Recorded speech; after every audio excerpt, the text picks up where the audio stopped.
Hello, and welcome to another one of Ethan's engineering videos. Today we're going to be taking a look at Transport 1's Homework 5 Part 2, which is going to be analyzing the maximum power output that a turbine can produce, and that is assuming that we have a perfect, flawless, efficient transition of kinetic energy from wind moving through a turbine, or a fluid moving through a turbine. I guess liquid could work too, like the Hoover Dam. An efficient transition between kinetic energy and electrical energy, or rotational energy, I guess, is the more general term of our turbine. So to get started, as per usual, I'm going to be drawing a nice little diagram for you guys. So to make a turbine, we're going to draw a little central node right here, and we're going to do one leaf, do two leaves, and we're going to do three leaves right there. That's quite honestly possibly the best turbine I've ever done. And so what we're going to have is we're going to draw three circles, one here, one on the outside here, and one kind of like surrounding our turbine right here. Right. And these are going to be our three circles. So obviously for a turbine to be doing anything, there needs to be wind flowing through it, right? So we're going to have wind coming in through our first circle right here, be at some some velocity v1 going through some area a1, and at some density rho. So we're going to assume that all the air throughout this is at a constant density. And then that air is going to have to kind of squeeze around the turbine. It's going to have to kind of get fussed around. Down here, since there's no turbine right this second, it seems fine. But obviously that wind's going to have to continue moving through our turbine, and then finally kind of recollect going through this second circle on the outside.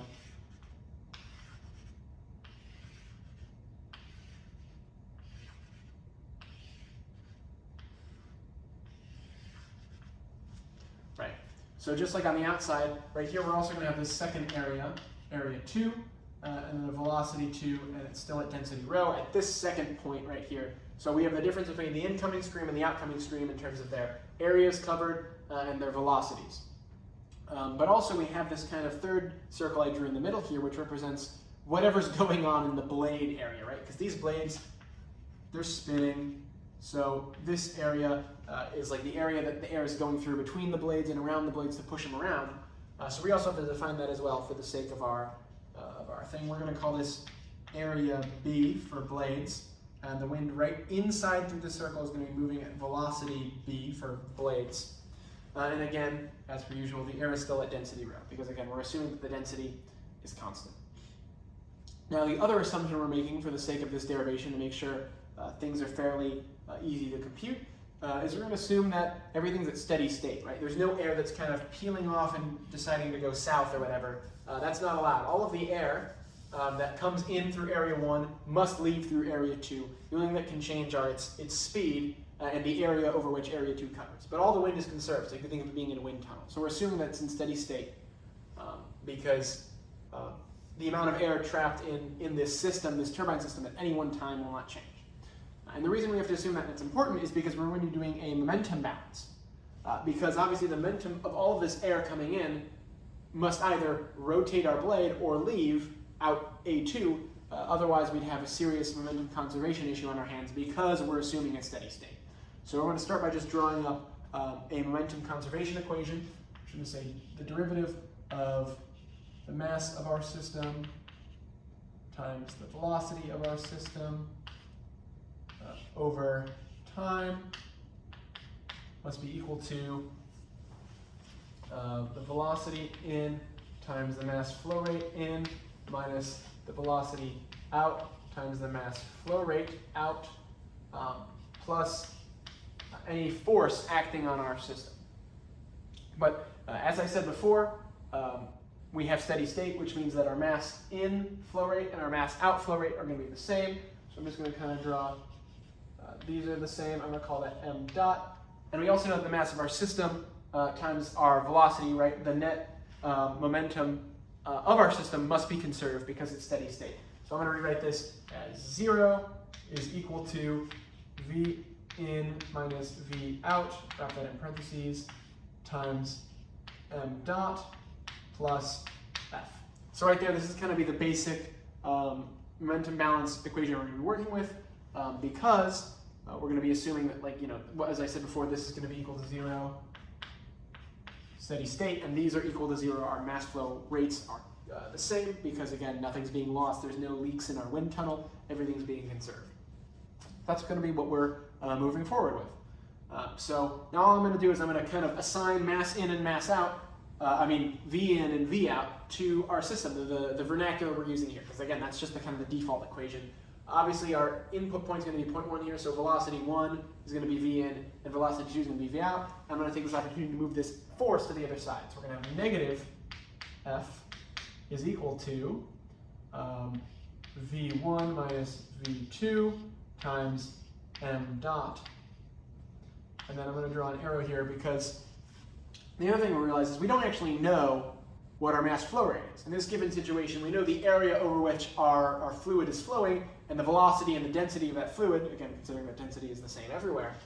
And we know that obviously those things change, but we don't actually know the mass flow rate itself. So what we can actually do is substitute our mass flow rate, because we know that mass flow rate is kilograms per second, right? Some amount of mass over a set amount of time. So we can rewrite that as the density times Q, because Q is a volumetric flow rate. It's some meters cubed per second, and density converts between kilograms mass and volume, meters cubed. So this right here, meters cubed per second multiplied by kilograms per meters cubed gives us kilograms per second. And since we also don't actually know Q, we can rewrite Q as the area over which our flow is moving and the velocity of that flow, because again, velocity is going to be meters per second and area is meters squared, so multiplying those two together gives us meters cubed per second. So that's also equal to rho V Q. Now, the thing that's sort of fortunate, sort of unfortunate, is that this mass flow rate can be anywhere, right? So we could talk about that at A1 and V1 in rho, or A2, V2 rho, because obviously we know that the wind's coming out slower, which is why this area is bigger, right? Because momentum must be conserved because it's lost some speed by turning this turbine, so we know this area is going to be bigger. So because this can be true at any point, it's actually most helpful to figure out, not to figure out, but to use the point in the middle right around this turbine, this center point right here. Because if we know, we don't actually know the speed at VB or really the area around the blades, because the blades are a complex shape, and what exactly the area is at any one time is complicated. But we do know these both of these values because, again, we're saying we're using some kind of wind tunnel, and so everything's being conserved. So we're actually going to rewrite this using the point around our blades, and that way we can figure out what the velocity of the air moving through our blades actually is, because that's really important for calculating obviously how much power our wind turbines generating. That's going to depend on how fast the wind is moving as it's hitting the blades. So we're going to write this as negative F is equal to V1 minus V, that's just a 2, minus V2 multiplied by, we call it rho, and we're going to call it V blades, area blades, right there. So we're going to stop here for a second and come back to what we're talking about, our main focus, right up at the title, right there. It says in big capital letters, or at least big letters, only one of them is capital, power. So we have to talk about what power is and how this equation can actually help us calculate power. So we're going to take a quick little second to talk about that. Power is the same thing as a change in energy over time, but it also can be written in two other ways. We talked about change in energy over time. So what energy would we be talking about here? Well, obviously we're talking about kinetic energy because things are moving. However, this isn't just directly over time, because this is a mass flow problem, right? This is a flow rate problem. We're dealing in mass flow rate. So we would actually need to know the amount of kinetic energy per unit mass multiplied by the mass flow rate would be our power. And the other thing we need to know in this case would be that power can also be written as a force multiplied by a velocity. And that's just because that's the way the units work out. So another way of representing power, not just energy over time, is also force times velocity. Now, I'm trying to think of the correct wording for this reasoning. The force would be acting in the opposite direction of the velocity in that case of describing power. So power would also have to be written as negative force multiplied by velocity. And the reason that that description is the way that it is just because that's the definition of power when written in terms of force and velocity. I'm not super clear on how the vectors would actually look, but that is the way that it's described, because the force would be acting opposite to the direction in which you're moving. But my point is, if you notice right here, this has a negative f, and obviously this has a negative f. So we're going to use this equality right here to actually solve for our velocity at our blades. So if I were to write this in, well, what's our change in kinetic energy per unit mass? Well, that's pretty easy. We already know that that's the difference between the squares of the velocity divided by 2. So I'll write v1 squared minus v2 squared divided by 2 multiplied by m dot, but we've already said that m dot can be written as rho vq. So we're going to write that as rho, velocity of our blades, rho v, I meant to say area. I don't know why I wrote q up here. I can't believe I just caught that. I fixed it down below, but I fixed it there, so I did the right thing, but when I looked up to copy it, what I'd written before, oh, my knees. All right, there we go, the area of our blades, and that's going to be equal to, I'm sorry that this is on such a slant, but it's because I was just kind of crouching over instead of getting on my knees because I had chalk dust all over my pants, but I guess it is what it's going to be. It's going to be what it's going to be. The other thing we can use is a negative f, which our negative f we just described up here. It's going to be our v1 minus v2 multiplied by rho vb ab, and since the velocity, again, we're specifically talking about at the blade area, we're just going to square that vb to account for that extra v. So now, obviously, as you can see here, a lot of this stuff is going to cancel. So our rho vb and a are going to cancel with our rho and our squared vb. So now if I were to rewrite this in terms of just vb, we'd have velocity of our blades is going to be equal to, let's see here, 1/2, we'll just take that 1/2 out, v1 squared minus v2 squared over v1 minus v2. But if you think about it for a second, you realize that this is not actually fully simplified, because v1 squared over v2 squared is actually a perfect square, which if we were to decompose that into two binomials, we'd have v1 plus v2 multiplied by v1 minus v2. And obviously, if we were to decompose that, v1 plus v2, v1 minus v2 over v1 minus v2, it's pretty obvious that these two binomials cancel. So for our final answer, we actually know that our velocity at the blades is going to be equal to 1/2 v1 plus v2, which, you know, seems like, okay, whatever, that's the algebraic answer, but you realize that this is actually just the average velocity. So between v1 and v2, which again, the input velocity and the output velocity after going through the turbine, the velocity going between the blades is exactly the average of the two. It's the mean velocity between those two, which is, you know, if you were to just take a random wild guess, hey, this is the velocity going in, this is the velocity going out, what do you think the velocity in the middle is? If you were to just throw out, well, probably the average, you'd actually be algebraically right. Again, assuming everything's perfectly efficient, which I just think is pretty funny. But why exactly are we solving for the velocity of our blades? How are we going to get power from that? Well, we're actually going to plug this back in to our kinetic energy equation, which I guess technically I'd be using the one down here because it looks a bit nicer. But I'll show you why, because we're going to maximize our power. So I'm going to rewrite here power is equal to, our kinetic energy is going to be, I'll write it as 1/2 of v1 squared minus v2 squared multiplied by the mass flow rate, which is going to be rho, VB, which again we just solved for VB, so I'm going to put another 1/2 V1 plus V2, and then our area. So we could use the area of the blades Or we could use area 1, or we could use area 2. It doesn't particularly matter, I don't believe. So I think I'll just stick with area blades. We could use any of them, any of the three. So I'll just stick with area blades because it's what we had before. And what we're going to do now is we're just going to kind of squish all of our terms together into one big factor and trinomial. Or I guess it might be a quadnomial, but either way.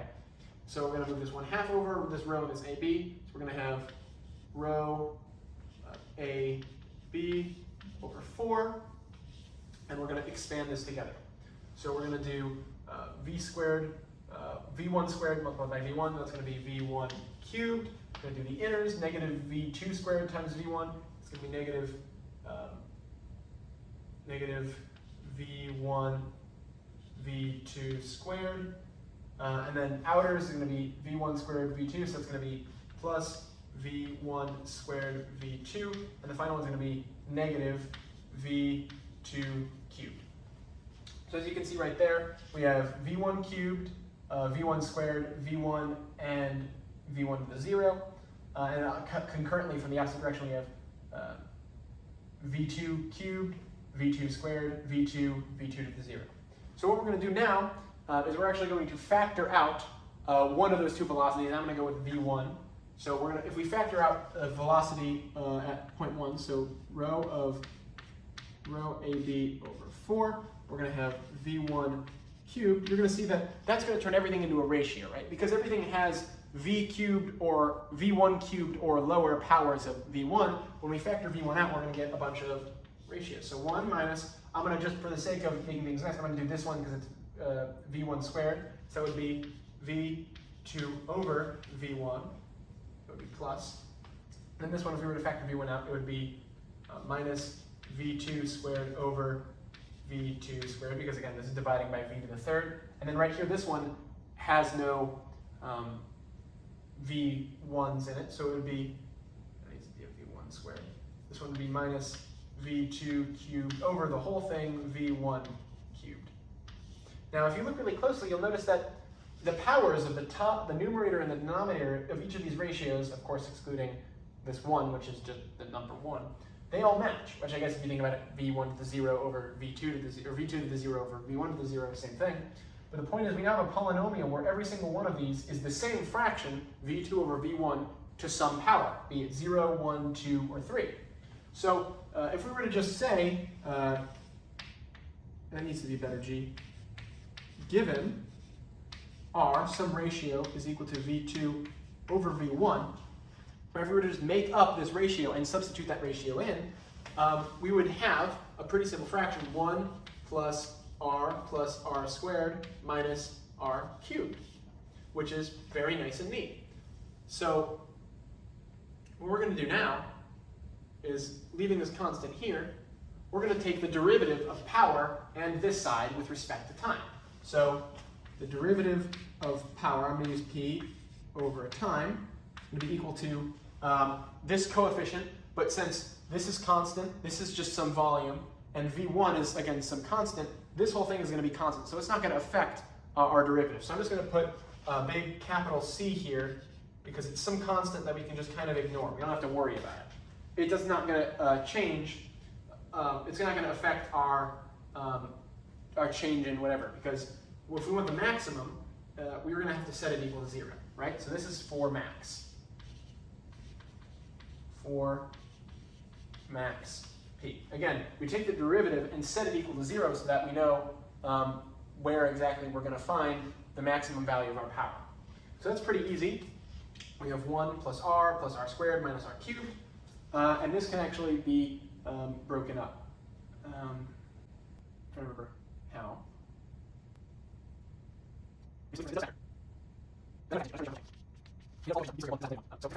R plus 1 and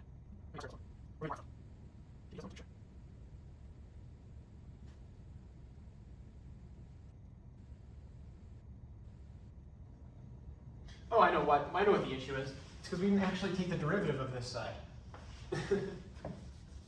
That's why. I was like staring at this, like, this is a cubic polynomial. I don't know if it actually can. And I was like, oh, well, that's pretty obvious why. We have to take the derivative of this. I'll just get rid of this constant to make room. You have to take the derivative of this, not d over dt of that is going to be set equal to 0. So we're going to take the derivative of this. Well, the derivative of 1 is going to be 0. The derivative of r is going to be 1. The derivative of r squared is going to be 2r. And the derivative of negative r cubed is going to be negative 3r squared. And then that's obviously going to be with respect to r over time, but that's something we don't have to worry about right in a second particularly. So this right here is factorable. I was like looking at it, I was like, something's not right. What am I forgetting to do? Because I took the derivative and didn't actually take the derivative of both sides. But from here, it is pretty obviously split upable into, let's see, negative 3. So it's going to be 3r. I think that would be minus 1, I think. And this one would also have to be a minus 1 to get the positive. So it's going to be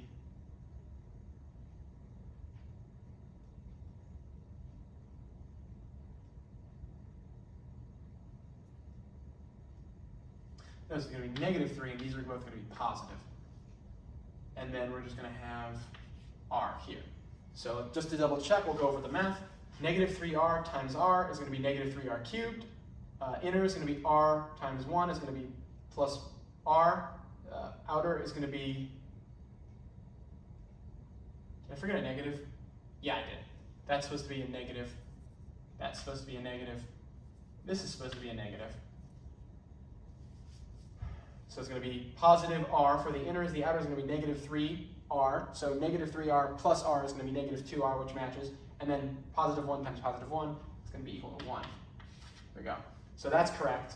Man, so there's 2 mistakes right there that I almost didn't catch. But again, because I checked my own work as I'm going through, that's how you catch those mistakes. So make sure you're catching your own mistakes by checking your own work as you're writing it down. Otherwise, you may not miss them, or you may miss them and not catch them until the end, or not at all. And of course, if you don't catch them at all, you'll get answers wrong. So we're going to solve for r. So r on the right side is going to be equal to negative 1, which you can't really have a ratio of negative 1. That would mean that they're going at the same speed, and there would be no difference. So essentially, your turbine wouldn't be moving, which, if you think about it, is kind of the minimum power, right? If the ratio of your inlet speed and the outward speed are negatives of each other, so you're going in at negative 5 and you're going out at negative 5, that would mean that you're going in both directions at negative 5. And so your turbine wouldn't be moving because you've got 2 columns of air at the same speed, or fluid at the same speed, hitting each other on this turbine, and nothing would move. So this is kind of like the minimum right here, if you think about it kind of practically, with what ratio the r means. So we're just kind of ignore that one. And this one, if we were to move this over, that's going to be negative 1 divided by 3 is going to be negative 1 over negative 3, or positive 1/3. And this right here is our final answer. And it's our final answer because that is the ratio between the inner velocity and the outer velocity that will give us the maximum power. Again, the reason why we took the derivative is to set it equal to 0, because at a maximum or a minimum, local maximum or minimum, of course, that is where you're going to find a derivative of 0, because if it weren't 0, it would either be going higher or it would already be going lower. But anyway, at a ratio of 1 to 3, again, this is v2 to v1, so where our velocity out is 3 times lower than our velocity in, that is where this turbine would be maximized and where it would be producing the most power. So thankfully not a very, very long or complicated derivation. I did make a couple of sign mistakes, but I'm glad I caught them rather quickly so that they didn't affect our answer. And again, I cannot stress this to you enough. Don't stress, and do check your answers as you go. But despite those little hiccups that we gladly caught, I thank you for your time and your attention, and I wish you a good evening.